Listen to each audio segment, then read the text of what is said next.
na parang ihip ng hangin.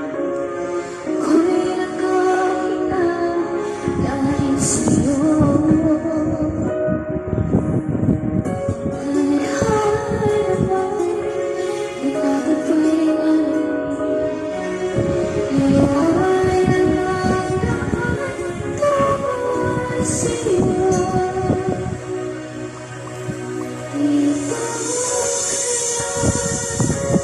Sa puso ko, kung ito'y pag-ibig na dapat ay di nadama dito.